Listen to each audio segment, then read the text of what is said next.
হয়ে গেল? কিছুক্ষণ আগেই গুলশান থেকে গ্রেফতার হলেন জনপ্রিয় অভিনেতা আফরান নিশো, আর 3 দিন পরই তো তার সিনেমা দাগি মুক্তি পাবে। আর আজ হঠাৎ কি হয়ে গেল? জানা গেছে এই সম্পূর্ণ বিষয়টি ছিল আফরান নিশোর দাগি সিনেমার প্রমোশনের অংশ।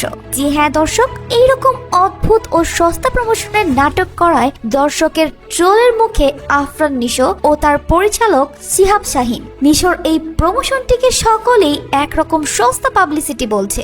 সকল সাকিব ফ্যানরা তো বলছে বরবাদের সাথে না পেরে শেষমেশ নিজেকে গ্রেপ্তার করালো আফরান নিশো। এই বিষয়টিকে কেউই ভালো চোখে দেখছে না, বরং এই কনসেপ্টটি কারো মাথায় ঢুকছে না। সকলেই বলছে এইরকম সস্তা পাবলিসিটি করে দাগির কোনো লাভই হবে না।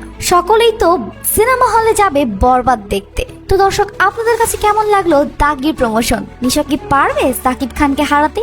অবশ্যই কমেন্টে জানাবেন। আর এইরকমই আপডেট নিউজ সবার আগে পেতে চোখ রাখুন স্টার কথায়।